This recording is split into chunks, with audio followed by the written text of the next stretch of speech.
Hey everyone, ready to dive deep into the world of The Bad Guys 2? Released on August 1st, 2025, this film has sparked endless discussions, and today, we're uncovering every thrilling detail. If you enjoy this deep dive, don't forget to hit that like button. It really helps us grow. And for more incredible movie explorations and hidden gems, subscribe to the channel. Now, let's unravel the magic behind this cinematic masterpiece. The sequel picks up not long after the first film left off. Our beloved crew of ex-villains, Mr. Wolf, Mr. Snake, Mr. Shark, Mr. Piranha, and Ms. Tarantula, have embraced the good life. They're no longer pulling heists or dodging the law. They're giving motivational talks, helping the community, and trying to prove that people and animals can change. But just as they're settling into their new roles as heroes, a mysterious new crew crashes the party. A ruthless, stylish, and undeniably cool all-female group known as the Bad Girls. At the helm of this new gang is Kitty Cat, a slick snow leopard with a past shrouded in mystery and a sharp eye for high-stakes heists. Voiced by Danielle Brooks, Kitty brings both charisma and danger to every scene she enters.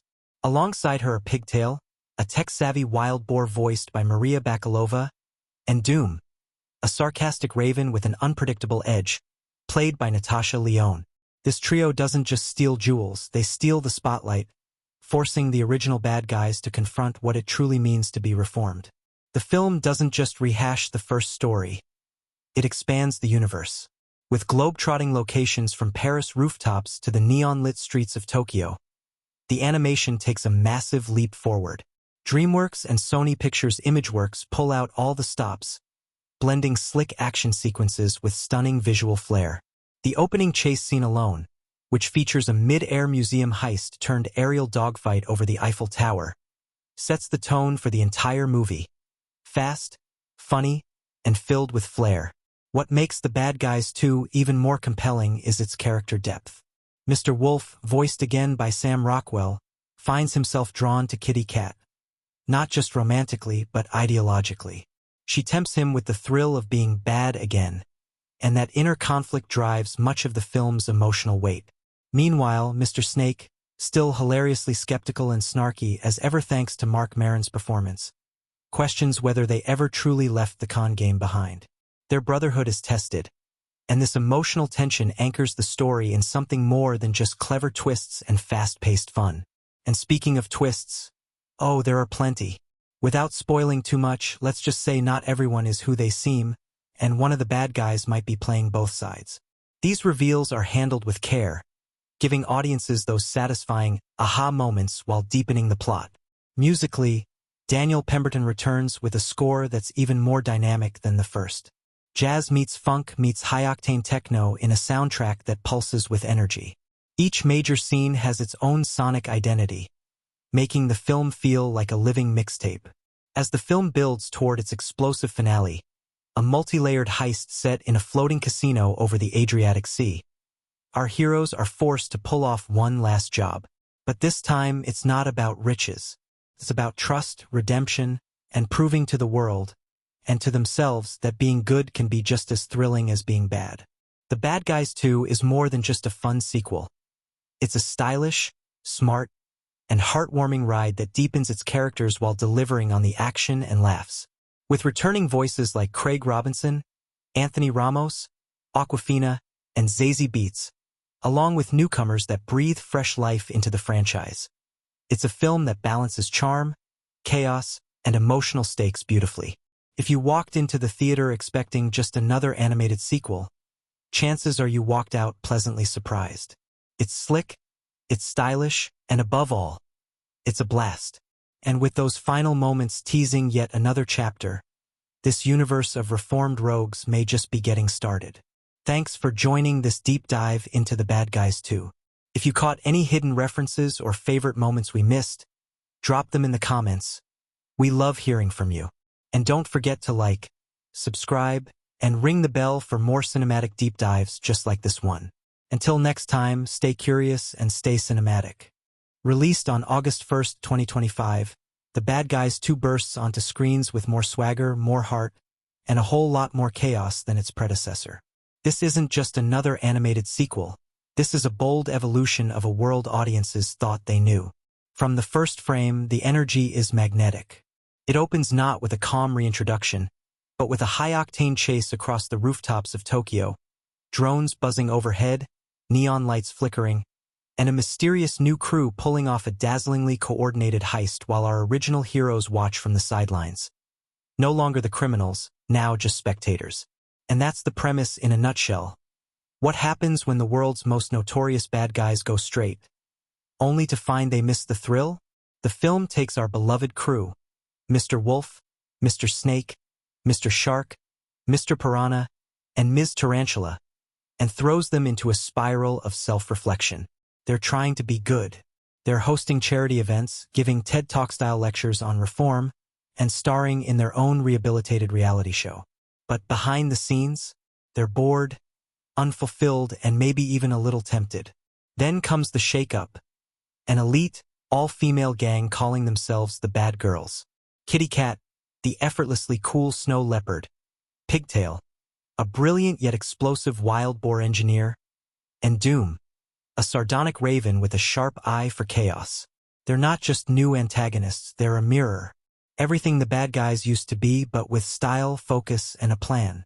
The plot unfolds like a modern-day heist epic wrapped in a comedy of identity.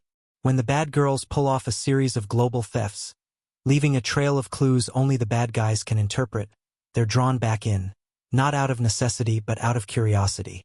It's not long before they're entangled in a globe-trotting mission that stretches from cyber heists in Seoul to a zero-gravity infiltration of a floating casino hovering above the Adriatic Sea. The stakes aren't just about stolen diamonds or secret codes. They're about who these characters really are. Can someone born to be bad ever really be good? And what does good even mean when the world can't forget your past? What makes The Bad Guys 2 extraordinary is its refusal to settle. It doesn't just rely on the charm of its characters. It deepens them. Mr. Wolf finds himself intrigued not just by Kitty Cat's sharp wit and suave moves, but by the life she represents. One where he doesn't have to deny his instincts, just redirect them.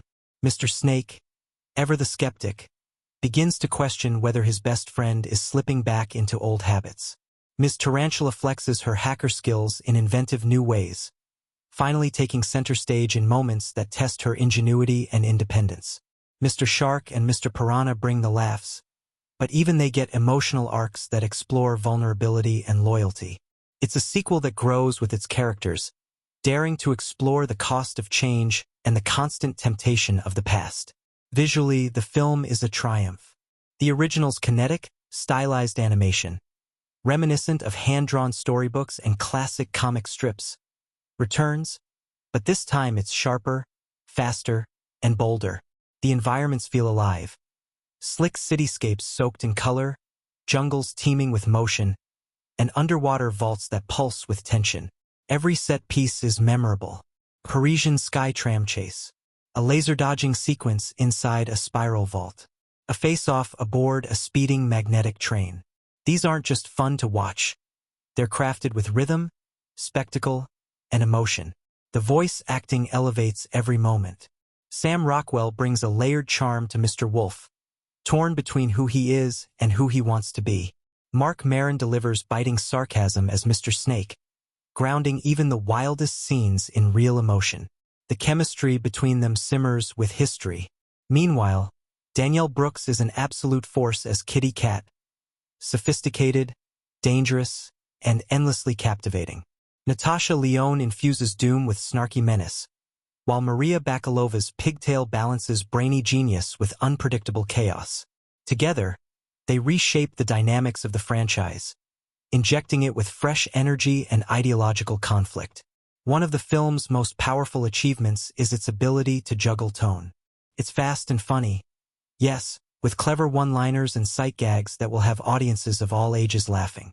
But underneath the humor is a surprisingly profound exploration of identity, reputation, and redemption. The bad guys aren't just funny animals in suits. They're symbols of something bigger. How society labels people, and how those labels can define or trap you. The movie doesn't preach, but it does provoke thought. asking us to consider how quickly we box others into roles they may have outgrown. And this is exactly why The Bad Guys 2 became a cultural lightning rod. Kids adore the fast cars, the gadgets, the jokes, the stylish animation. But adults saw something deeper. A story about self-reinvention in a world that won't let you forget who you used to be. Memes exploded online. Fans dissected dialogue for hidden meanings. Think pieces-filled blogs. Cosplayers recreated the stunning new outfits of the bad girls. And discussions sprang up everywhere. Could Mr. Wolf really stay good? Was Kitty Cat truly bad? Was there a third path? This cultural stickiness isn't accidental. The writing is sharp and emotionally intelligent, filled with callbacks and subtle motifs. The floating casino's spiraling staircase, for example, becomes a visual metaphor for the character's moral descent or ascension. Even the music choices are layered. The soundtrack mixes brass-heavy funk with gritty noir jazz and synthy action beats, giving each heist a sonic signature and imbuing quieter moments with soul. Daniel Pemberton's score isn't just background. It's a voice, speaking to the inner lives of the characters. By the time the third act rolls around, a whirlwind of betrayals, confessions, and double-crosses. All the story threads begin to weave into something far bigger than a simple crime caper. The heist turns into a reckoning. Characters must choose between personal gain and team loyalty, between reinvention and relapse. The final twist isn't about who stole what, but who's willing to walk away from their past to build something better. It's thrilling, cathartic, and unexpectedly emotional. The film ends not with a bang, but with a quiet moment of reflection. A conversation between old rivals, now uneasy allies, hinting that while some stories end, others are only beginning. And that's what makes The Bad Guys 2 unforgettable. It takes the fun and fizz of the original and stretches it into something richer. A story that evolves as its audience does. It respects its younger viewers while offering older ones layers to peel back. It's rare for an animated film to feel this complete, this confident, and this willing to take risks. But perhaps that's what makes it so fitting. Like its characters, it dares to change, and in doing so, proves it doesn't need to be bad to be great. From the moment the screen fades in, The Bad Guys 2 sets a pulse-pounding pace. We open at night in Tokyo, neon reflections shimmering on rain-slicked streets. A trio of shadowy figures, sleek, confident, coordinate a daring high-tech heist. We don't yet know who they are, but their precision marks them as professionals. Hacking security systems, disabling cameras, slipping into vaults. Above them, drones hover, broadcasting the event live. The air crackles with tension. And from the shadows, our ex-villain heroes, Mr. Wolf, Mr. Snake, Mr. Shark, Mr. Piranha, and Webbs, watch silently, no longer players but onlookers.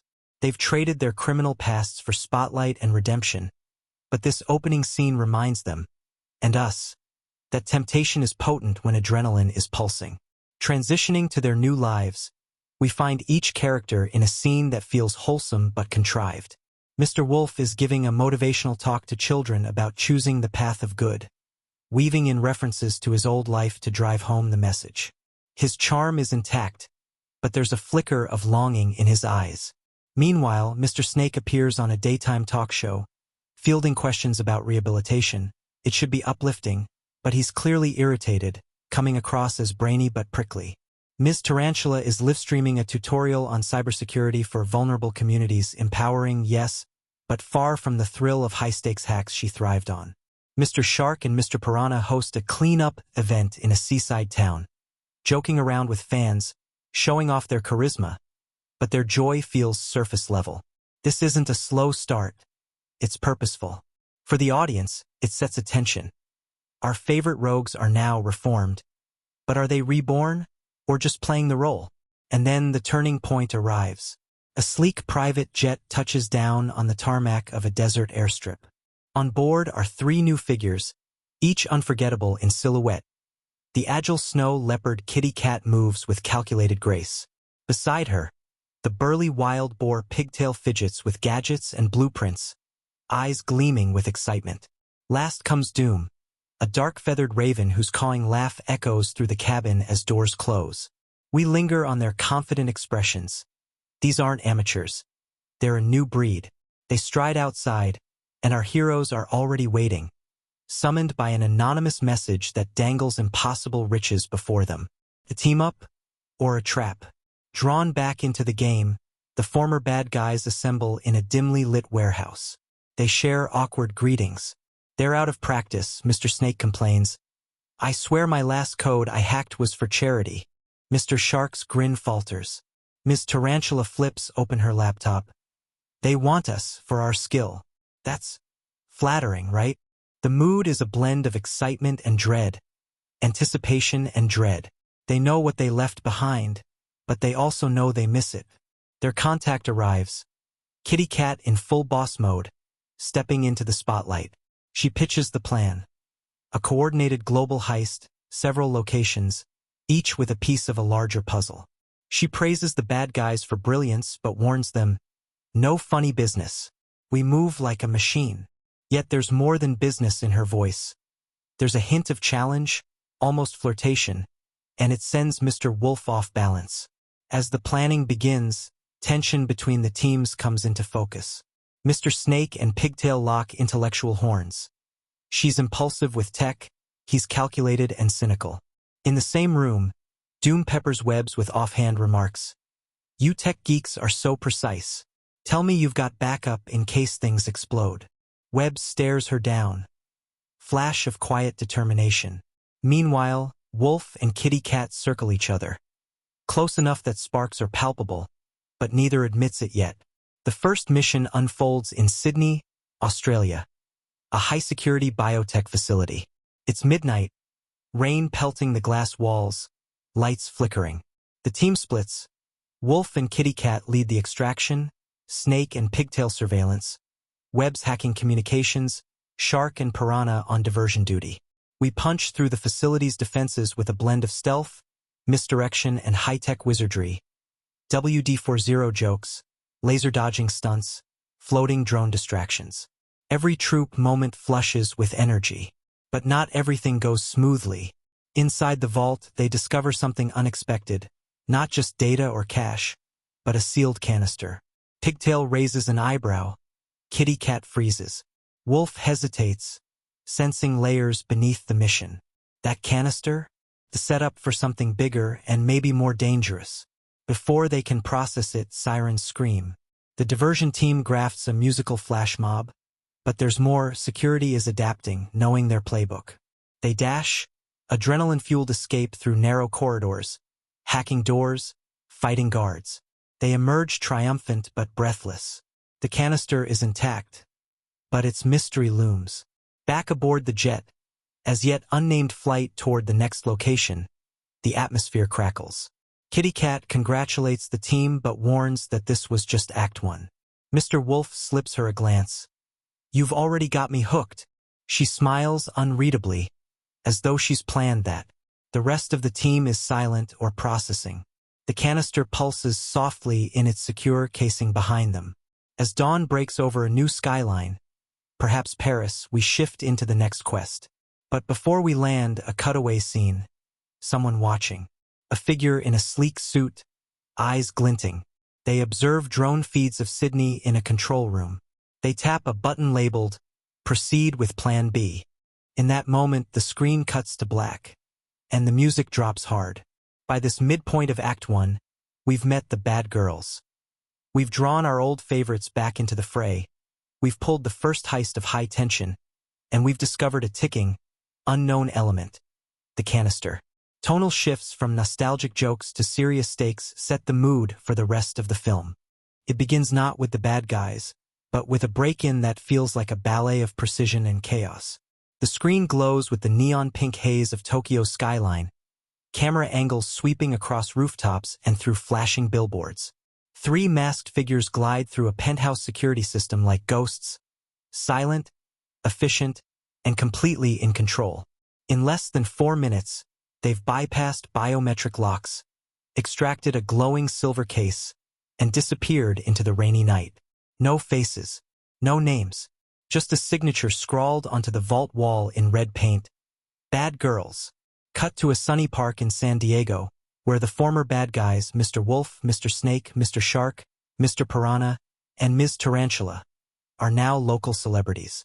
They're giving talks to school kids about honesty, filming interviews about rehabilitation, and working with city officials to clean up neighborhoods.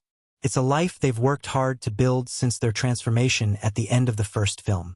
But as upbeat music plays and smiling fans take selfies, there's a growing restlessness. Wolf, despite the accolades, seems distant, his tail flicking subtly with unease. He smiles for the cameras, but something behind his eyes betrays him. Later, in a sleek cafe downtown, the gang meets for their regular good citizen debrief. Snake is the first to crack. "Okay, am I the only one who's bored out of his mind pretending to be a damn role model?" he asks, swirling his smoothie like it's poison. Webbs tries to lighten the mood, joking about an upcoming charity hackathon, while Shark talks excitedly about a kid's puppet show he's been cast in. But Wolf isn't joking. He's staring at a news report on a giant screen. Footage of the Tokyo heist, grainy but clear. That signature, "Bad Girls." He narrows his eyes. The group is skeptical. Another gang using their old branding? Coincidence. But Wolf isn't convinced. He tracks down a high-level contact from his past, now running security consulting for a private firm. The contact shows him private drone footage from a second job, this time in Morocco. Same calling card, same speed, and an eerie sense of theatricality that mirrors their own greatest hits. "It's like watching us," he mutters. Suddenly, the team receives a coded invitation. No return address, no sender. Just coordinates, a time, and the words, "You're not the only legends in town." Against their better judgment, and perhaps because they're starved for a little thrill, they follow the trail. It leads them to a vast abandoned shipyard just after midnight. Floodlights flicker on, and out of the shadows step three figures. Kitty Cat, the elegant snow leopard with ice-blue eyes and a voice as smooth as velvet. Pigtail, a wild boar with grease-stained goggles and a portable hacking station strapped to her back. And Doom, the black-feathered raven who doesn't say much but watches everything. Kitty speaks first. "You paved the way. We're just rewriting the rules." She doesn't offer threats, just an invitation. A challenge. One job, 5 pieces, spread across the globe. You help us, we all win. You refuse, you miss your chance to matter again. She tosses a small, encrypted tablet onto the ground. A digital map expands, showing 5 blinking markers: Tokyo, Sydney, Cairo, Paris, and a final unknown location that flickers and stays red. Wolf picks it up. Snake glares. Piranha blurts, "This is totally a trap, right?" But Webbs is already scanning the device, eyes wide with interest. And Wolf, against his better judgment, says, "We're in." Their first destination, Sydney, Australia. The target? An underground vault storing high-level biotech components. This isn't gold bars or jewels. It's something encrypted and deeply experimental. The mission is split. Wolf and Kitty will infiltrate the vault floor. Snake and Pigtail will handle the data feeds from a rooftop signal relay. Webb sets up remote failsafes and backdoors, and Shark and Piranha serve as civilian decoys, posing as clueless tourists who accidentally bumble into the building, drawing security attention away. It's an adrenaline rush from the moment they land. There's no margin for error. The building is equipped with shifting floor grids, thermal sensors, and biometric locks, but the combined forces of the old and new crews handle it like a dance. Kitty and Wolf maneuver down an elevator shaft on magnetized gloves, trading one-liners and coded jabs as sparks fly. Not just from the electronics. Their chemistry is electric, layered with tension and curiosity. "You're smoother than I expected," Kitty purrs mid-heist. "I've had practice," Wolf replies, just as he disables a pressure-sensitive panel with a credit card. Down in the vault, they find the target, a cylindrical case floating in an electromagnetic field. Wolf reaches for it, hesitates. "This isn't biotech," he says. "It's a containment unit." Kitty's ears twitch. For a moment, she seems thrown off. "Stick to the plan," she snaps. But Wolf senses something's off. He takes it anyway, as alarms begin to trigger. Not from mistakes, but from unexpected changes in security protocols. The group escapes in a blaze of smoke and chaos, running rooftop to rooftop, diving into a camouflaged hovercraft waiting in the bay. They fly off into the night with the case secure. Mission successful. But something's changed. Back at their temporary base, a tech-laden cargo ship retrofitted with global navigation, they debrief. Snake and Pigtail bicker over the failed firewall bypass. Doom watches in silence, and Wolf holds the container, staring at the symbols etched into its base, none of which match anything he knows. Kitty appears beside him. "You wondering what you've gotten into?" she asks. Wolf turns to her. "You already know, don't you?" She just smiles and walks away. The canister sits at the center of the table, glowing, waiting, and so the first crack of suspicion creeps in, not just about what they're stealing, but why they've been chosen to steal it. As the second act opens, the crew is reeling from the revelation of the strange canister's importance. Night has fallen, and the makeshift command center aboard their retrofitted cargo ship hums with activity. Wolf paces, hand resting on the container's cold metal surface as though expecting it to speak. Kitty Cat trains an impatient gaze on him, but Wolf merely nods, signaling he's ready to hear whatever comes next. Snake hacks into stolen intelligence to trace the container's origin, and what he discovers stuns everyone. The device isn't just biotech. It's a prototype neural emitter, capable of controlling brain waves remotely. It's powerful, dangerous, potentially deadly. Suddenly, the heists aren't about money, they're about mass manipulation, covert dominance. At the same time, tensions between the crews reach a boiling point. Kitty Cat, who has so far exuded calm confidence, suddenly loses her composure. She snaps at Snake, asking if they've miscalculated or if he knows more than he's admitting. Snake retorts that they should have done their homework before involving themselves with an unknown crew. Kitty glares at both Snake and Wolf, her jagged edges of control showing through the calculated exterior. Webbs, ever observant, notes that whatever enemy is orchestrating this wants them to fight amongst themselves. Doom's low caw, drama always precedes the disaster, hangs heavy in the air. To reset, Wolf demands a moment of unity. They're in this together. He solemnly opens the container's secure latch, revealing its contents. A small neural core, neon blue filament pulsating like a synthetic brain. The room goes silent. Then Shark breaks it with a nervous laugh and breathes, "That's not going in my head." Piranha, ever the comic relief, starts quipping about stealing brains, not in the literal sense. But Wolf's gaze is intense. This is no joke. They need to find the final heist location and stop whoever is pulling the strings. Kitty pulls up the encrypted map. They're headed next to Cairo, where another marker blinks ominously. Egypt's high-security museum houses an artifact rumored to contain tech fragments for the neural system's power. Plans form. Wolf and Kitty lead the infiltration again. Snake and Pigtail handle intel. Webbs on Cyber, Shark and Piranha as distractions. But this assignment carries heavier stakes. Failure could mean the emitter's power falls into the wrong hands. At dawn, their team splits. The Cairo mission sequence begins with strategic tension. The gang creeps past guards, navigates ancient corridors, and pulses of laser grids set to silent alarms.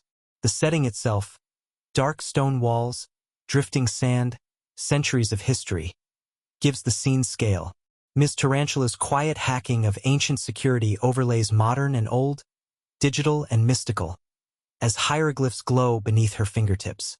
Snake laments the irony of hacking greatness that predates them by millennia. Suddenly, an alarm. Security shutters slam. Webbs curses. Someone tipped them off. The group splits. Pigtail improvises by redirecting power, causing torches to flicker and plunge the hall into dancing shadows. Wolf retrieves an ancient artifact mounted on a pedestal, an oblong crystalline device integrated with the emitter fragments. But as he grasps it, Kitty is hit with a flash of guilt or doubt. For a split second, she hesitates, and Snake leaps into action, pulling the artifact free just in time. They race through hallways pursued by guards. Doom flies overhead, scouting escape routes. They burst onto a courtyard with a roaring sandstorm outside the museum walls. Sharks and Piranha stage a water feature distraction, turning a fountain into a geyser of illusion, sending guards scrambling. They escape atop a sandcrawler jeep, plunging into the storm. Egypt falls away as they head back to the ship, artifact in tow, lights of the cargo bay flickering once more. Back aboard, the artifact's crystalline glow resonates with the canister. It fits like two puzzle pieces. Webbs connects them. It's a power source and a data seed. The emitter now has hardware and software. The stakes escalate. This isn't just control, it's domination. The question becomes, who's behind this and what's their endgame? As the realization sinks in, a hidden alarm triggers. The cargo bay doors slide open. A private military team, armed and in formation, storms aboard. They're led by none other than Agent Carter, their old nemesis from the first film's government cleanup crew. Their mission: retrieve the emitter tech at any cost. Chaos erupts. Shark and Piranha swing into action. Fighting tags and smokescreens erupt. Webbs initiates a lockdown while Snake fights a brutal but humorous close-quarters battle with a soldier, exchanging insults mid-fight. Wolf steps up to confront Agent Carter in a tense showdown. Two veterans of his era but now on opposite sides. Carter delivers the blow. You think you can steal tech like this and stay heroes? You're terrorists. Wolf snarls that he only wants to protect it, but Carter shoots back that protection isn't yours to give. Just as bullets seem to fly, Kitty Cat leaps between them, blocking Wolf, earning ballistics indictments. She shouts, "You don't know what we're dealing with." Agent Carter hesitates, shotgun training wavered by the intervention. It's a fleeting moment, but it buys critical time. Snake hacks the lock. Webbs activates the engine. The ship rumbles to life.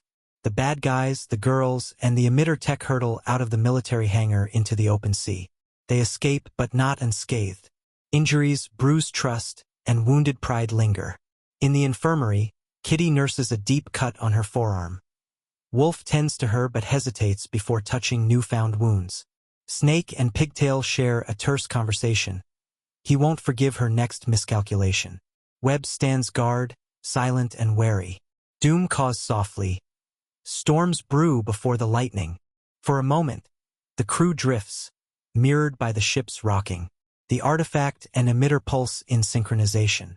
The stakes now lie beyond any heist. They need to find the final red marker. The map flickers, Paris is next. And only after Paris will the world truly be at risk. The second half of The Bad Guys 2 plunges deeper into the shadowy world that the bad guys thought they'd left behind. What started as a tempting challenge now twists into a deadly game with stakes far beyond heists and clever tricks. As the ship slices through the waves, the atmosphere aboard shifts, each crew member wrestling with the weight of their choices, the looming threat of what's inside the canister, and the unclear motives of their enigmatic allies, the bad girls. Paris awaits. The City of Lights is no longer just a romantic backdrop.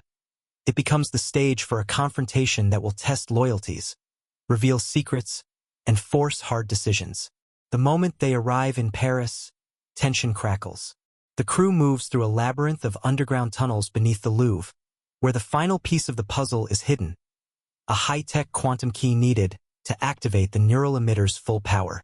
Kitty Cat's demeanor shifts from confident strategist to vulnerable leader. She confesses to Wolf that the bad girl's mission isn't as clean as she made it seem. The technology they're assembling could control millions, and she's unsure if they're heroes or villains. Wolf listens but remains steady. His resolve is firmer than ever to keep his team safe and stop anyone who would misuse this power. Inside the underground vault, the group encounters layers of security unlike anything before.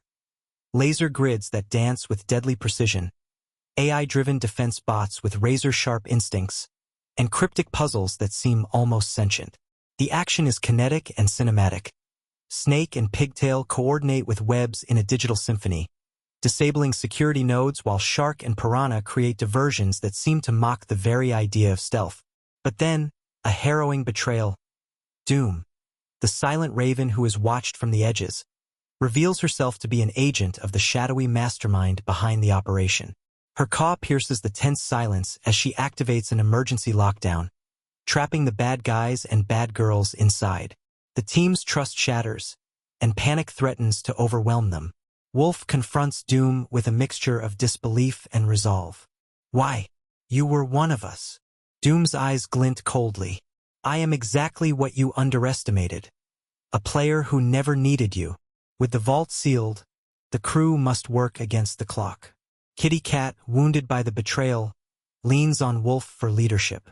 Snake hacks into the vault's core systems, racing to override Doom's lockdown. The tension builds with every passing second, heartbeats syncing with the pulsing lights of the containment chambers. It's a race between intellect, loyalty, and sheer willpower.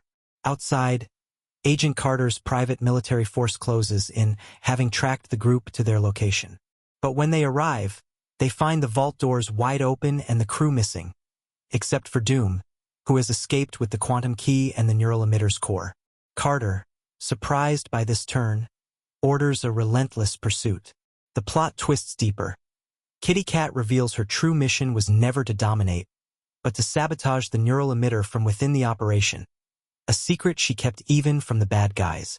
She confesses to Wolf in a raw, unguarded moment that she has been fighting her own demons, torn between her past and her desire for redemption. Wolf, in turn, opens up about his fears of losing his team to the darkness they once thrived in. Their bond strengthens as they plan their next move. Track down Doom, recover the quantum key and neural core, and stop the looming threat before it's unleashed. The chase leads the team to a remote fortress on the coast of Norway. Amidst icy winds and towering cliffs, the final showdown unfolds. The fortress is a blend of high-tech weaponry and old-world fortifications, symbolizing the collision of past sins and future dangers.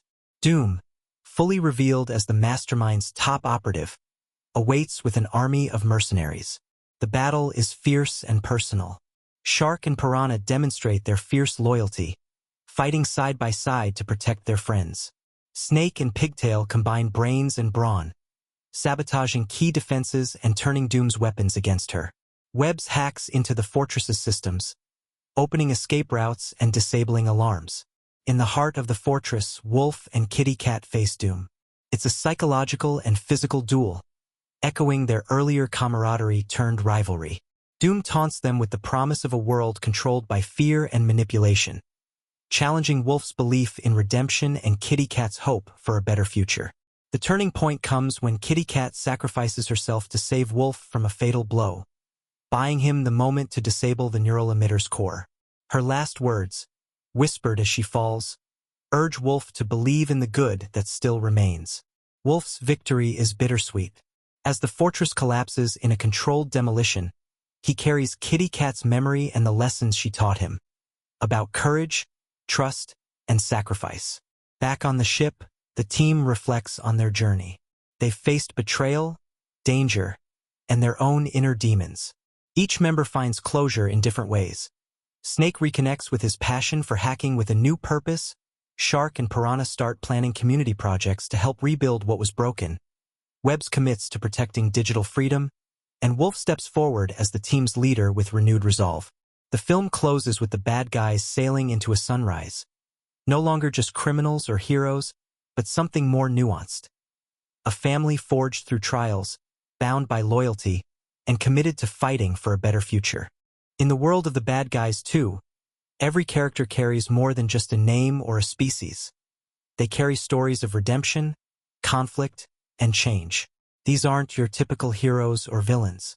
They're complex beings shaped by their past mistakes, driven by desires that often clash with their better nature, and brought to life by performances that strike a perfect balance between humor, tension, and heart. At the center of it all is Mr. Wolf, the reluctant leader whose transformation from feared criminal mastermind to determined protector anchors the film's emotional core. He's not a man or wolf who seeks the spotlight, yet the weight of responsibility rests heavily on his shoulders. The performance behind Mr. Wolf is layered with subtlety. A calm exterior tinged with the constant flicker of doubt, the occasional twitch of impatience, and moments of fierce loyalty that break through his cool demeanor. His voice carries the gravitas of a seasoned con artist who's finally found a cause worth fighting for. And it's this blend of charm and vulnerability that draws audiences into his journey. Wolf's motivations are complex. On one hand, he craves acceptance, proof that the world can see beyond his past and believe in his capacity for change. On the other, there's a relentless drive to protect his makeshift family, the bad guys, and prevent the same mistakes from spiraling out of control. Throughout the film, we witness his arc as a man grappling with leadership's burdens, battling external threats and internal doubts, ultimately emerging stronger but deeply human in his flaws. Next is Kitty Cat, the enigmatic snow leopard whose icy exterior belies a deeply conflicted spirit. Introduced with a sleek elegance that borders on intimidating, she carries the charisma of a seasoned strategist who has danced on the edge of both heroism and villainy. Her performance captures this duality flawlessly. Her voice smooth and commanding, her movements deliberate, yet with flickers of vulnerability that hint at hidden pain. Kitty Cat's journey is one of redemption but also of self-forgiveness. She embodies the moral ambiguity that the film explores. Can someone who has walked the dark path truly return to the light? Her interactions with Wolf are electric, charged with a mixture of respect, rivalry, and unspoken understanding. Their evolving relationship drives much of the film's emotional tension, with Kitty's eventual revelation about her true mission adding layers of complexity to her character. She isn't just a foil or an ally. She's a mirror reflecting the difficult choices anyone striving for change must face. Snake injects a dose of sardonic humor and restless energy into the ensemble. His sharp wit and skeptical nature serve as a counterbalance to Wolf's seriousness and Kitty's cool poise. The performance here shines in the delivery of sarcastic one-liners and tense exchanges that reveal a character who masks his insecurities behind bravado. Snake's early boredom with the good citizen act masks a deeper fear, that he's lost the thrill that once defined him. His arc takes him from reluctant participant to fiercely loyal comrade, showing that redemption is not about perfection, but about choosing to fight for what's right, even when it's hard. Snake's relationship with Pigtail, the wild boar hacker with a rebellious streak, adds a refreshing dynamic to the narrative. Pigtail's youthful energy and brilliant mind bring a spark of hope and ingenuity to the crew. Her performance bursts with enthusiasm and occasional recklessness, capturing the spirit of someone eager to prove herself. Her growth from an impulsive outsider to a trusted team member highlights the film's theme of belonging and trust.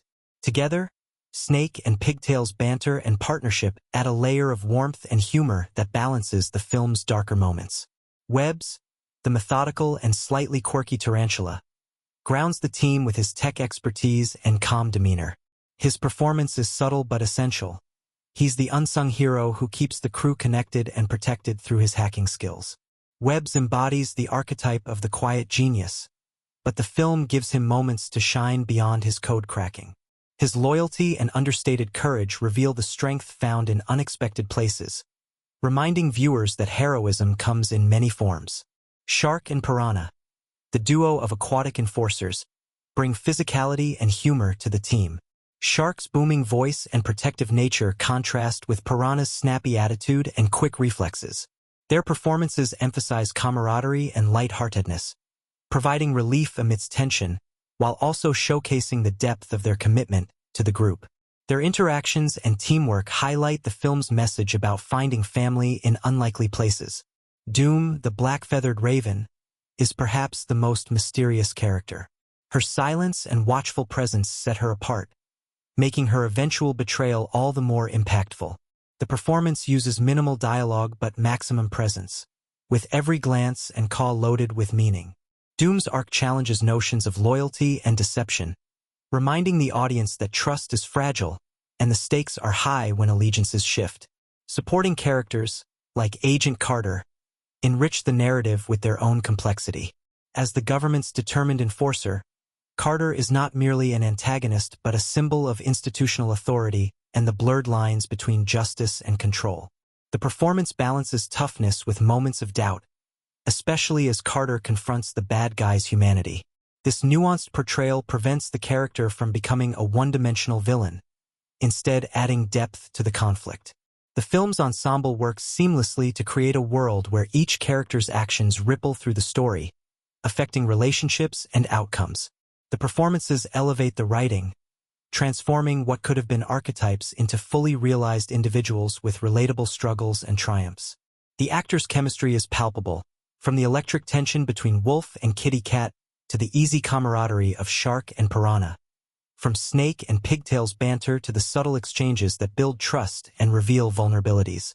Each moment feels earned, authentic, and compelling, inviting viewers to invest emotionally in their journeys.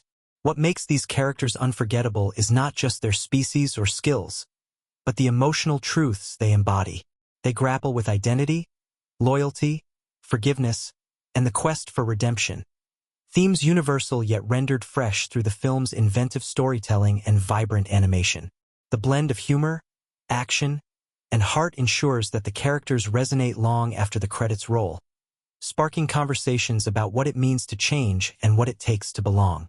In The Bad Guys 2, every character is a story waiting to be told, a piece of a larger mosaic that reflects the messy, complicated, and ultimately hopeful nature of transformation. The performances breathe life into these stories, making the film not just a thrilling adventure, but a heartfelt exploration of what lies beneath the masks we wear. In The Bad Guys 2, the heart of the story pulses through its characters, whose journeys intertwine in a tapestry of redemption, rivalry, and revelation. These are not mere archetypes. They are complex souls wrestling with their pasts and futures, each performance breathing life into layered personalities that captivate and resonate. From the very first scene, the audience is drawn into a world where every glance, every line, and every silent pause reveals something profound about who these characters are and who they might yet become. At the helm is Mr. Wolf, the reluctant leader whose sleek exterior hides a man burdened with the scars of a tumultuous past. Voiced with a subtle blend of grit and charm, his character exudes a quiet strength that invites empathy even as he maneuvers through morally gray territory. Wolf's motivations are driven by a deep yearning for acceptance, not just from society but from himself. He wants to prove that beneath his sharp teeth and streetwise cunning lies someone capable of change, of protection, of sacrifice. This desire anchors his transformation throughout the film, as he evolves from a lone wolf seeking to escape his shadow to a leader willing to confront darkness head-on to save his newfound family. The actor's performance is crucial here. Every nuanced inflection, every fleeting expression of doubt or resolve carries weight. When Wolf faces moments of decision, the voice softens with vulnerability. When rallying his crew, it sharpens into command. This duality makes him deeply human and endlessly compelling, inviting viewers to root for him not just as an action hero but as a man wrestling with identity and destiny. Opposite Wolf stands Kitty Cat, a figure wrapped in mystery and grace. Her snow leopard elegance is matched only by the layers of complexity the performance reveals. At first glance, she is a poised strategist, her voice smooth and calculating. Yet beneath that icy surface lies a storm of conflicting loyalties and hidden fears. Kitty Cat's arc is a delicate dance between redemption and self-preservation. She embodies the film's central tension, the struggle between who we were and who we want to be. Her relationship with Wolf crackles with unspoken history and simmering tension. The chemistry between the actors is electric, infusing every shared scene with subtle power plays, moments of tenderness, and heartbreak. When Kitty Cat reveals her true mission, an act of sabotage born from conscience, the performance captures the raw cost of living a lie. Her journey challenges the audience to consider the complexity of forgiveness and the price of change, making her not just a compelling figure, but a poignant symbol of the film's deeper themes. The film's wit and energy pulse strongly through Snake, the sharp-tongued fox whose sarcastic edge masks a restless spirit. The voice performance here sparkles with sardonic humor, delivering quips that slice through tension and bring levity, even in dire moments. Yet Snake is far more than comic relief. His journey is one of rediscovery. Once a thrill-seeker who reveled in chaos, he now grapples with boredom in the face of playing good. The arc that unfolds is subtle but powerful, learning that redemption is not about erasing the past but choosing a new path. Snake's relationship with Pigtail, the fierce and fiery wild boar hacker, adds vibrant texture to the story. Pigtail bursts onto the screen with youthful energy and a rebellious spirit that refuses to be boxed in. The performance captures her impulsiveness and brilliance in equal measure, making her both unpredictable and endearing. As she learns to trust and be trusted, Pigtail's arc mirrors the film's themes of belonging and growth. Her dynamic with Snake is a dance of sharp banter and mutual respect, their camaraderie a refreshing counterpoint to the heavier emotional beats. Integral to the team's success is Webbs, the tarantula whose quiet intellect and hacking prowess provide the crew's technological backbone. The voice acting here is understated but precise, imbuing Webbs with a unique charm that balances his meticulous nature and understated courage. His calm in the storm reflects the vital role of unsung heroes, those who work behind the scenes, keeping the whole operation running smoothly. Webb's subtle shifts from detachment to fierce loyalty enrich his character, reminding the audience that bravery often wears many faces. Shark and Piranha, the aquatic duo, bring an earthy, grounded humor that keeps the narrative lively. Shark's booming voice and protective instincts contrast with Piranha's quick wit and biting sarcasm, crafting a partnership that feels like family. Their performances emphasize warmth and heart, their interactions filled with jokes and genuine affection that humanize the high-stakes heists. They embody the idea that strength isn't just physical, it's found in bonds forged through adversity. Then there's Doom, the enigmatic raven whose silence is as loud as her presence. The voice work is minimalistic but haunting, every call laden with intent and mystery. Doom's arc is a masterclass in subtle storytelling. She is both observer and agent, a symbol of betrayal and the consequences of divided loyalties. Her eventual reveal shakes the crew's trust and propels the narrative into darker, more complex territory. Doom challenges the notion of loyalty, asking the audience to consider the fragility of alliances and the high cost of deception. Supporting the main cast is Agent Carter, the government's relentless enforcer. Her voice carries steel and authority, but also hints at inner conflict. Carter isn't a one-note villain. Her motivations are grounded in a belief that control and order are necessary for survival, even if it means crossing ethical lines. This complexity adds depth to the film's moral landscape, transforming Carter from a mere obstacle into a foil whose clashes with the bad guys expose the tensions between freedom and security, chaos and order. Beyond these central figures, the supporting characters populate the world with nuance and vibrancy. Each minor role, whether a hacker on the periphery, a mercenary with a hidden heart, or a figure from the bad guy's past, adds texture to the story's rich tapestry. These characters are more than background. They embody the film's themes of trust, betrayal, and the possibility of change. The interplay of voice performances across the ensemble elevates the film beyond a typical animated caper. Every character feels like a living, breathing part of a shared universe where stakes are real and emotions run deep. The cast's chemistry, felt in the smallest exchanges and the biggest confrontations, makes the story's twists and turns all the more impactful. Together, these characters forge a narrative about identity and transformation that resonates universally. The Bad Guys 2 uses its clever dialogue, dynamic action, and heartfelt moments to explore the messy, complicated journey of becoming better. Not perfect, but braver, kinder, and truer. The performances ensure that every character's journey is not just seen, but felt, making the film an unforgettable experience that lingers long after the screen fades to black. From the very first frame of The Bad Guys 2, it becomes clear that the filmmakers have crafted a world dense with detail, a playground for sharp-eyed viewers and devoted fans who delight in discovering what lies beneath the surface.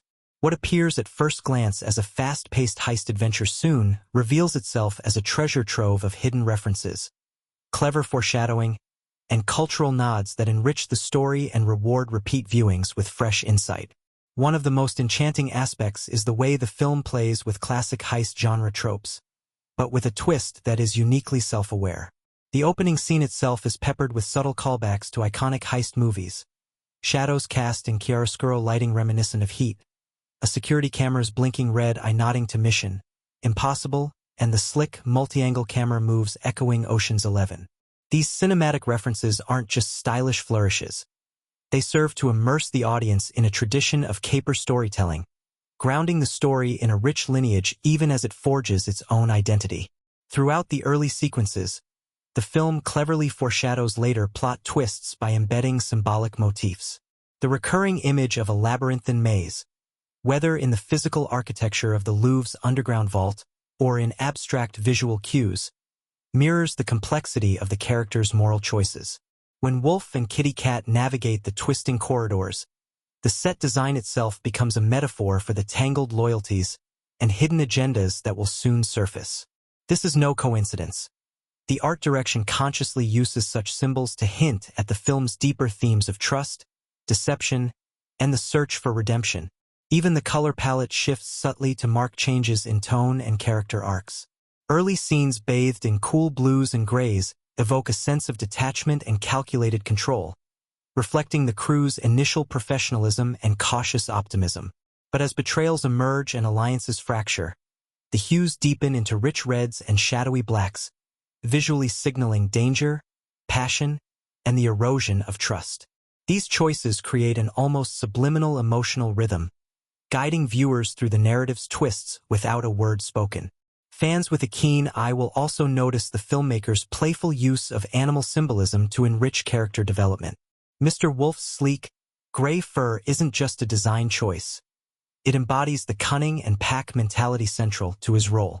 Kitty Cat's snow leopard spots hint at both beauty and danger, a reminder that beneath her elegance lies lethal precision. Snake's serpentine body twists and coils through scenes, symbolizing his slippery nature and unpredictable loyalty. Each animal's traits are woven not just into their physical design but into their behaviors and story arcs, making the characters feel deeply integrated into the film's thematic fabric. The film also hides subtle cultural Easter eggs that reward viewers familiar with global folklore and pop culture. For instance, the mysterious Black Raven, Doom, calls back to mythological harbingers of fate and secrets, echoes of the Norse god Odin's ravens or Edgar Allan Poe's famous poem. Her silent watchfulness and sudden betrayal evoke the idea that knowledge is power, but also that trust is a fragile commodity. This layering enriches Doom's character far beyond a simple antagonist, positioning her as a living symbol of the film's darker undertones. Another delightful Easter egg is the inclusion of cleverly disguised nods to previous works by the animation studio, slipped seamlessly into background details.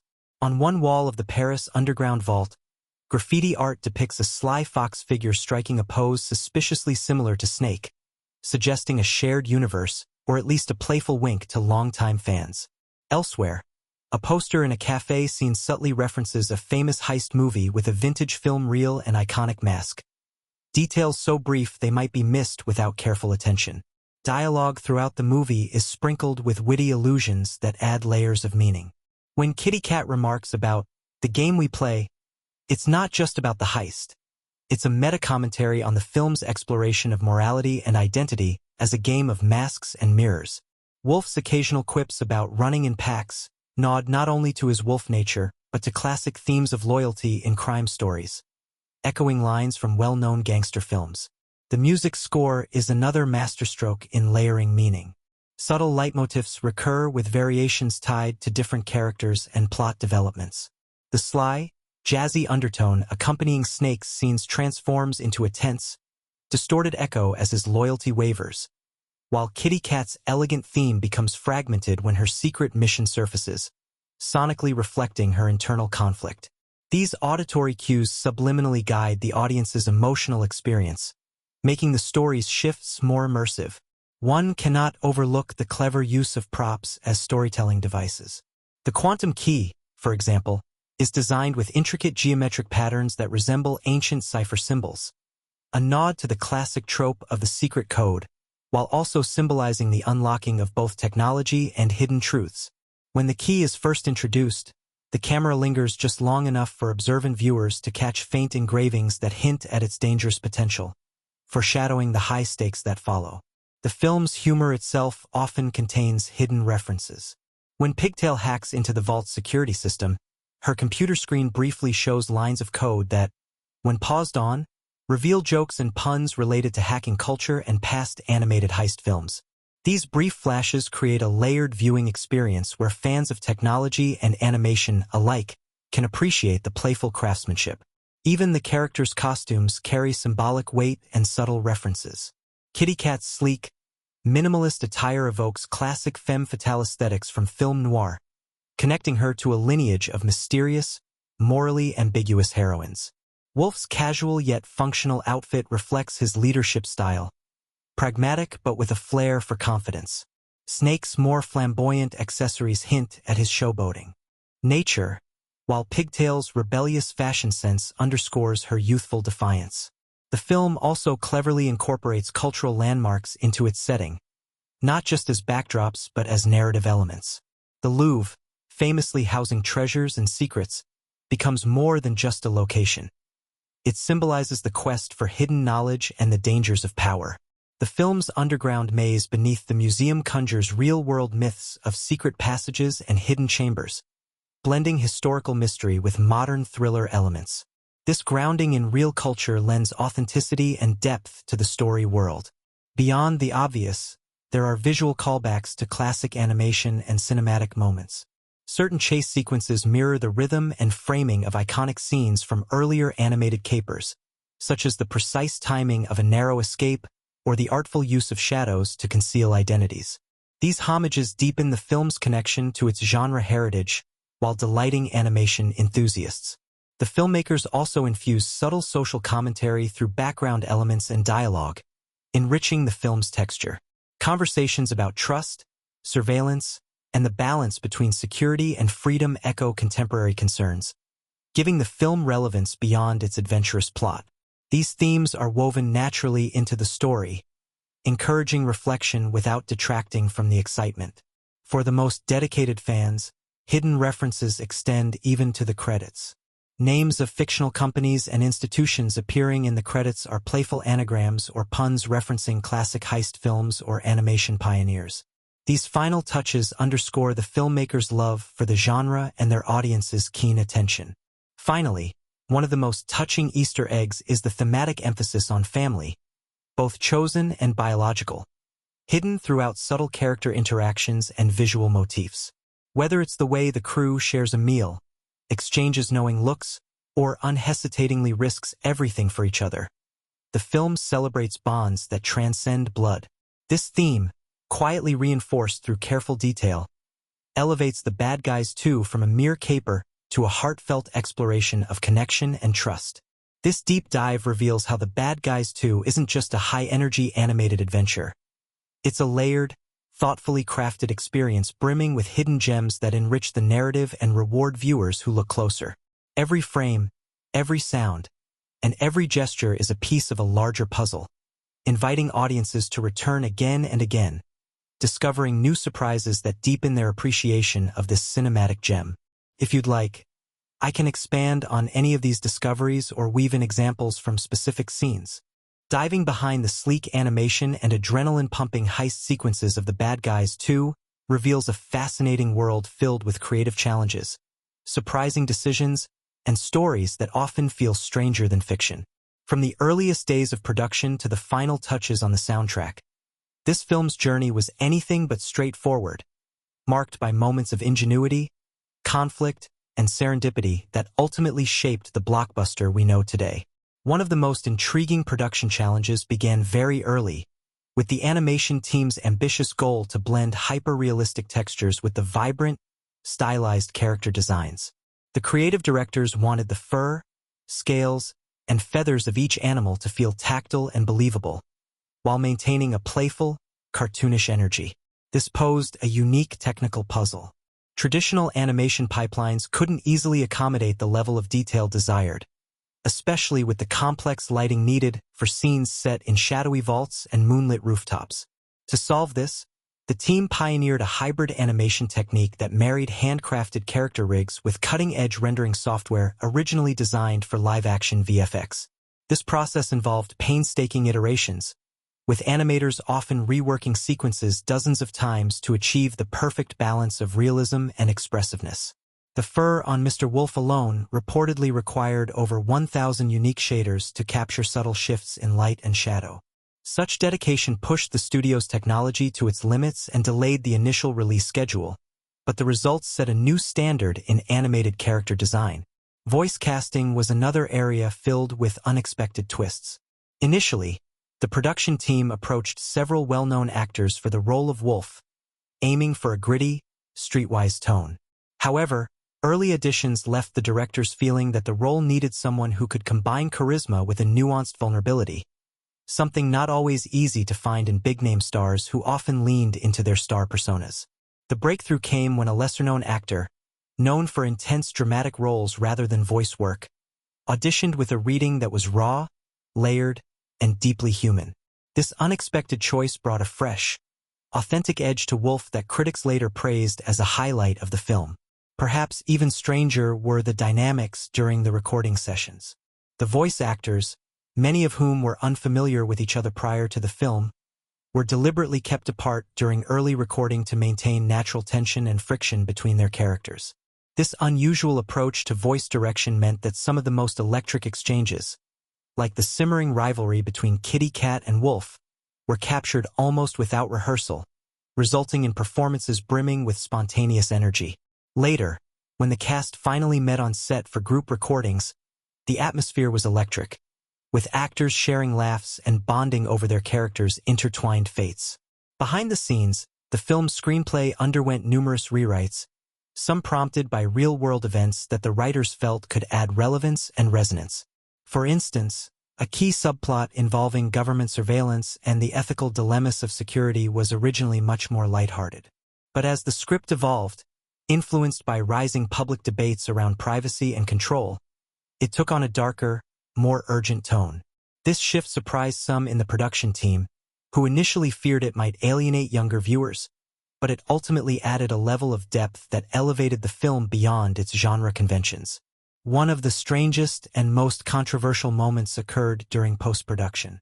Early test screenings revealed that some audiences misinterpreted Doom, the Raven, as a simple villainous sidekick, missing her nuanced role as a symbol of betrayal and moral ambiguity. To address this, the filmmakers reworked several scenes to add subtle visual cues, like fleeting close-ups of Doom's watchful eyes and the careful placement of shadows, that helped clarify her layered motives. This fix, though minor, sparked debates among the creative team about how much a story should rely on explicit versus implied storytelling, highlighting the delicate balance between clarity and subtlety in animation narratives. The film's soundtrack also tells a story of unexpected collaboration and creative risk-taking. Initially, the producers had planned to enlist a single composer known for traditional orchestral scores, but early demos failed to capture the kinetic energy of the story. Enter an eclectic duo, a jazz saxophonist with a penchant for experimental sounds, and a hip-hop producer renowned for blending electronic beats with live instruments. Their unconventional partnership resulted in a soundtrack that pulses with rhythm and mood, perfectly underscoring the film's blend of slick action and emotional nuance. The jazz elements, particularly in scenes featuring Snake, add layers of character that dialogue alone could not convey. One particularly quirky behind-the-scenes fact involves the animator's secret tradition of embedding tiny cameo animals in crowd scenes, an homage to famous historical figures or pop culture icons. For example, during the Louvre Vault heist, eagle-eyed viewers might spot a tiny turtle wearing glasses, a subtle nod to a beloved animated character known for wisdom. Elsewhere, a rat donning a detective hat can be glimpsed in a bustling marketplace scene, referencing the film's noir influences. These hidden cameos became a fun internal challenge for the team, with animators competing to spot and outwit each other's Easter eggs. The physical production design of sets, though digitally created, drew heavily from real-world inspirations. The underground vault was modeled after a combination of the actual Paris catacombs and iconic bank vaults like Fort Knox, blending historical authenticity with cinematic grandeur. Designers visited these locations, photographing textures and architectural details to ensure that the environment felt immersive and lived in. This painstaking attention to detail extended even to the props, down to the shape of the keycards and the design of the laser security grids, creating a tactile realism that draws viewers deeper into the story world.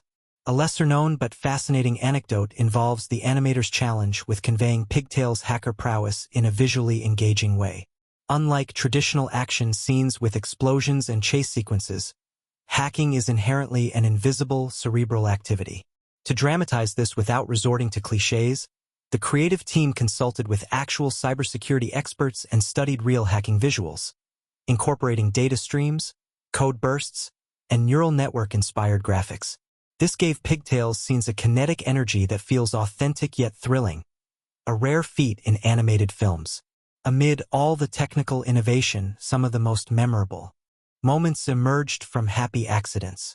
During one particularly intense action sequence, an animator's software glitched, causing a character's tail to flick erratically.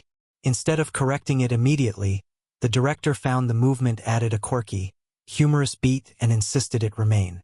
Such spontaneous choices underscore the collaborative magic of animation, where technology and creativity merge in unpredictable ways. The marketing campaign for The Bad Guys 2 also involved some unconventional tactics that stirred both excitement and controversy. Rather than relying solely on traditional trailers, the studio launched an interactive online experience where fans could solve puzzles and unlock exclusive content. A virtual heist game echoing the film's themes. This innovative approach generated buzz but also sparked debate about the accessibility of such campaigns, with some fans praising the immersive engagement while others felt it created barriers for casual viewers. On the topic of controversy, the film wasn't without its share of debate. Some critics questioned the portrayal of law enforcement through Agent Carter's character, arguing that the film's nuanced depiction risked glamorizing surveillance and authoritarian control. The creative team responded by emphasizing the film's balanced approach, showing Carter's motivations as complex and flawed rather than purely villainous. This sparked important conversations about storytelling responsibility in family entertainment, revealing the tightrope walked by creators balancing entertainment and social commentary. Even the film's release date held peculiar significance. Originally slated for a summer launch, it was pushed to a late-year premiere due to the intensive post-production work. This delay serendipitously aligned the film with a global wave of renewed interest in animation, allowing it to capitalize on audiences craving smart, sophisticated stories amid a crowded cinematic landscape. Industry insiders joked that this bad timing was actually a masterstroke, proving that patience can be a virtue in Hollywood. As for the cast, several actors shared stories of unexpected bonding during long recording sessions. The actor behind Snake recounted how improvising lines during downtime led to some of the film's funniest moments, many of which made it into the final cut. Meanwhile, the voice of Kitty Cat revealed that channeling her character's icy demeanor helped her through a particularly stressful period in her personal life, a testament to the transformative power of performance. Looking forward, the success and complexity of The Bad Guys 2 have opened new doors for the animation studio, pushing them toward more ambitious projects that blend genre, emotion, and visual innovation. The lessons learned, from technical breakthroughs to storytelling nuances, continue to inform the team's evolving approach to animated filmmaking. From the very first act of The Bad Guys 2, the film invites viewers into a world that is both thrilling and emotionally intricate. What sets this film apart and cements its status as a modern animated masterpiece are not just the fast-paced heist sequences or dazzling visuals, but the moments of genuine emotional truth and thematic weight that resonate long after the credits roll. These key scenes serve as emotional anchors, shaping the audience's connection to the characters and the narrative's unfolding drama. One of the film's most impactful opening moments is the scene where Mr. Wolf gathers the crew for their new mission beneath the Paris skyline. Here, the filmmakers do more than set the plot in motion. They establish the fragile camaraderie that underpins the story. The interplay between Wolf's confident leadership and the crew's underlying tensions is palpable, a delicate balance between trust and suspicion. The scene's brisk dialogue and sharp editing create a rhythm that mirrors the characters' inner conflicts, subtly foreshadowing the betrayals and alliances to come. Audience reactions to this scene often highlight its effectiveness in grounding the film's high-energy tone with a relatable portrayal of teamwork and doubt. Equally crucial is the moment Kitty Cat confronts her own conflicting loyalties, a sequence that reveals her complex motivations and sets in motion the emotional stakes that drive the film's core. The tension here isn't merely narrative. It's a deeply human moment of vulnerability and resolve. Through close-up shots and nuanced voice acting, the film captures Kitty Cat's struggle between duty and desire, loyalty and self-preservation. This internal conflict enriches her character far beyond the archetype of the femme fatale, inviting viewers to empathize with her layered identity. Critics have praised the scene for elevating the film's emotional sophistication, noting how it defies genre expectations by foregrounding character psychology. The climactic vault infiltration sequence stands out as a masterclass in pacing and visual storytelling. The scene unfolds with a mounting tension that grips the audience. Each step in the heist feels calculated, every shadow and reflection charged with suspense. What makes this sequence especially remarkable is how it balances technical virtuosity with emotional stakes. The crew's synchronized movements and split-second decisions reflect months of planning, but the ever-present danger underscores their vulnerability. The filmmakers used lighting and sound design masterfully here, with the echoing footsteps and faint alarms weaving a sonic tapestry that heightens the urgency. Audience responses to this scene often focus on its thrilling choreography and the palpable sense of risk, making it a standout in the genre.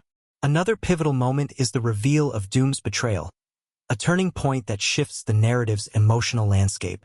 This revelation is handled with subtlety and impact, avoiding melodrama in favor of quiet intensity. The scene's muted color palette and restrained score create a somber mood, reflecting the weight of broken trust. Through a careful interplay of visuals and performance, the film conveys the devastating personal and ideological fractures that Doom's actions represent. Thematically, this moment challenges viewers to reconsider notions of loyalty and morality, highlighting the film's engagement with complex ethical questions.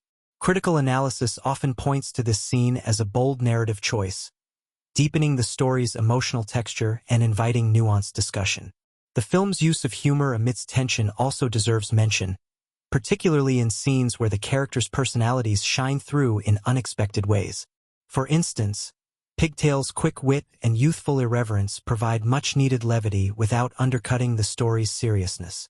Her hacking sequences, laced with sharp dialogue and playful animation flourishes, create a dynamic contrast that enriches the narrative's rhythm. These moments humanize the characters and make their struggles more relatable, ensuring the film's emotional beats hit with greater resonance. Audience engagement here is often marked by laughter and warmth, underscoring the film's skillful balance of tone. Perhaps the most emotionally charged scene arrives near the film's resolution, when Wolf confronts the consequences of his choices amid the ruins of the failed heist. This moment strips away the adrenaline and spectacle, focusing instead on raw vulnerability and reflection. The framing isolates Wolf visually, underscoring his solitude and the weight of leadership. The dialogue here is sparse but loaded with meaning, each word carrying the weight of regret, hope, and determination. This scene crystallizes the film's central themes of redemption and the cost of trust, inviting audiences to reflect on the personal sacrifices hidden beneath the veneer of adventure. Critics have hailed this sequence for its emotional gravity, noting its power to elevate the film beyond conventional animated fare. The film's final scenes, where fractured alliances mend and new beginnings emerge, provide a cathartic and hopeful closure. The narrative threads converge seamlessly, tying character arcs together while leaving room for ambiguity and growth. The warm color palette and uplifting score amplify the sense of renewal, contrasting with earlier scenes' darker tones. This resolution resonates emotionally, emphasizing themes of forgiveness, family, and the possibility of change. Viewer reactions often highlight the satisfying emotional payoff, appreciating how the film honors its characters' journeys without resorting to simplistic happy endings. Beyond these standout moments, the film's overall pacing and narrative structure deserve critical acclaim. The seamless blending of action, character development, and thematic exploration creates an immersive experience that holds audience attention from start to finish. The filmmaker's ability to sustain tension while allowing space for emotional depth distinguishes The Bad Guys 2 within the animated genre. Critics frequently point to this balance as a key factor in the film's broad appeal, attracting both younger viewers and adults seeking layered storytelling. Thematically, the film's exploration of trust, identity, and morality weaves through each key moment, creating a cohesive narrative tapestry. The characters' struggles mirror larger questions about loyalty and self-discovery, inviting audiences to engage intellectually and emotionally. This thematic richness is enhanced by the film's visual and auditory design, each element working in concert to deepen meaning without overwhelming the story. Audience reception to these key moments has been overwhelmingly positive, with many viewers expressing how the film's emotional highs and lows resonated personally. Social media buzz often highlights specific scenes, like Kitty Cat's confrontation or the vault heist, as memorable for their combination of excitement and emotional complexity. This strong connection speaks to the film's success in crafting moments that feel both thrilling and heartfelt. In sum, the most impactful scenes in The Bad Guys 2 serve not only as plot milestones but as emotional and thematic pillars that shape the viewer's journey.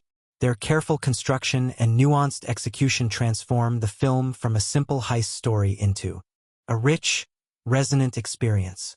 By blending suspense, humor, and introspection, these moments invite audiences to not just watch but feel the story, leaving a lasting impression that continues to inspire discussion and admiration. When we peel back the layers of The Bad Guys 2, what emerges is not just a thrilling animated caper but a remarkable testament to creativity, innovation, and the relentless pursuit of cinematic excellence. The journey from script to screen was filled with inventive breakthroughs and unexpected challenges that shaped the film's unique visual language and storytelling rhythm, ultimately delivering an experience that feels fresh and alive in every frame. From the earliest stages, the filmmakers were determined to push the boundaries of animation, not simply settling for conventional styles, but seeking a new aesthetic that could carry the weight of their complex characters and dynamic narrative. The film's vibrant world, teeming with life and nuance, was born from a vision that combined the exaggerated expressiveness of classic animation with a refined sense of texture and atmosphere more common to live-action cinema. This ambitious blend required the production team to innovate both artistically and technically, sparking creative problem-solving that became a hallmark of the film's making. One of the first major hurdles came with the design and animation of the characters themselves. Unlike traditional cartoons where simplicity reigns, the creative directors insisted on crafting characters with richly detailed surfaces, fur that seemed to ripple with every movement, feathers that caught the light like real plumage, and scales that shimmered with subtle iridescence. This was not merely a stylistic choice, but an intentional effort to enhance the emotional resonance of each animal's personality. For example, Mr. Wolf's thick, textured fur was designed to reflect his rugged charm and underlying vulnerability, while Kitty Cat's sleek coat shimmered with an elegance that hinted at her complex nature. Achieving this level of detail was far from easy. The animators and technical teams collaborated closely, pioneering a hybrid animation pipeline that combined handcrafted rigging with advanced procedural shading and rendering techniques. This innovative approach allowed for unprecedented control over how light interacted with surfaces, creating a tactile realism that invites viewers to reach out and touch the characters. It was a painstaking process, with some sequences requiring weeks of rendering time for just a few seconds of screen time. But the patience paid off, as the final visuals possess a depth and richness that elevate the film beyond typical animated fare. Beyond the characters, the environments of The Bad Guys 2 were equally revolutionary. The team drew inspiration from real-world locations, painstakingly studying architectural details and urban textures to create settings that feel both fantastical and believable. The Parisian rooftops, for instance, are not mere backdrops but fully realized spaces brimming with atmospheric detail, from the weathered tiles to the soft glow of street lamps piercing the twilight haze. These environments were built using a combination of digital matte painting, procedural generation, and detailed modeling, blending artistry with algorithmic precision. One particularly notable innovation involved the film's lighting design. The filmmakers sought to capture moods as diverse as the cool detachment of a high-stakes heist and the warmth of unexpected friendship. To achieve this, the lighting artists developed custom tools that simulated the interplay of natural and artificial light with stunning subtlety. Scenes set in shadowy vaults and narrow alleys were lit with complex layers of reflections and diffused glows, creating a cinematic chiaroscuro effect reminiscent of classic film noir. This approach not only heightened tension but also deepened the emotional texture, guiding viewers' attention and emphasizing key narrative moments without relying on overt exposition. The soundtrack and sound design further amplified the film's immersive qualities. Rather than opting for a traditional orchestral score, the creators embraced a hybrid musical identity that combined jazzy improvisations with electronic beats, mirroring the film's blend of old-school charm and contemporary edge. Recording sessions featured live musicians collaborating with digital producers, blending acoustic warmth with modern soundscapes. This musical synthesis became a character in its own right, punctuating action scenes with rhythmic energy and underscoring quieter moments with subtle emotional cues. Throughout production, the creative team fostered a culture of experimentation, encouraging animators, writers, and designers to push the envelope. This spirit of innovation sometimes led to happy accidents, like a glitch in the animation software that unexpectedly gave a character's movement a quirky, endearing quality. Rather than fixing it immediately, the director embraced the serendipity, incorporating it as a deliberate stylistic choice that added personality and humor. The voice recording process also reflected this collaborative ethos. Unlike many animated films where actors record separately, the cast of The Bad Guys 2 often recorded together, feeding off each other's energy and improvising in real time. This approach captured spontaneous moments of chemistry and conflict that enriched the characters' interactions, making their relationships feel authentic and lived in. The sessions were sometimes intense, with emotional scenes eliciting genuine tears and laughter, blurring the lines between performance and reality. On the narrative side, the screenplay underwent multiple revisions inspired by feedback from early screenings and evolving social contexts. Writers and directors engaged in lively debates about how to balance thrilling action with meaningful themes, striving to create a story that resonates across ages. This process led to the inclusion of nuanced ethical dilemmas and morally ambiguous characters, elevating the film from mere entertainment to a thought-provoking exploration of trust, identity, and redemption. One fascinating behind-the-scenes story involves the depiction of the hacking sequences led by Pigtail. The filmmakers wanted to avoid cliches like flying code or Matrix-style green text, instead collaborating with cybersecurity experts to craft visuals that felt authentic yet cinematic. The resulting scenes use abstract data flows, neural-inspired graphics, and dynamic interfaces that mirror Pigtail's quick thinking and technical savvy. This inventive design not only added visual interest but also deepened the audience's understanding of her vital role in the team. The film's post-production phase was equally demanding, involving extensive color grading and compositing to ensure visual consistency and impact. The colorists worked closely with the directors to develop a distinct palette that shifts with the story's mood, from the cool blues and grays of tense heist scenes to the warm golds and reds of emotional resolutions. This chromatic storytelling adds an additional layer of meaning, subtly guiding viewers' emotional responses without distracting from the narrative. Marketing the film also showcased creative innovation. Beyond traditional trailers, the studio launched interactive online experiences that invited fans to solve puzzles and explore the film's world virtually. This immersive campaign blurred the line between promotion and storytelling, extending the film's universe beyond the screen and engaging audiences in novel ways. While ambitious, this approach revealed new possibilities for how animated films can build communities and deepen fan engagement in the digital age. Of course, none of these achievements came without obstacles. The production timeline was tight, and the ambitious technical goals pushed hardware and software to their limits. Render farms worked around the clock, and teams often faced frustrating bugs and crashes.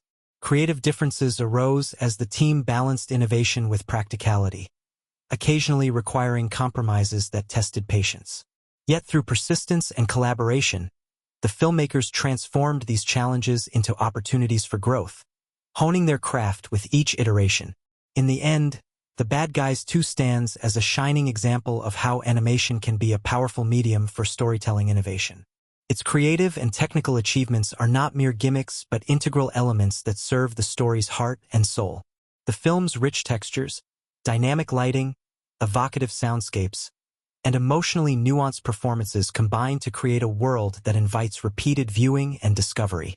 This commitment to pushing boundaries continues to inspire the animation community, setting new standards for what can be achieved when artistry and technology join forces. For viewers, the result is a film that entertains, moves, and sparks imagination, reminding us that beneath every frame lies a remarkable journey of innovation and passion.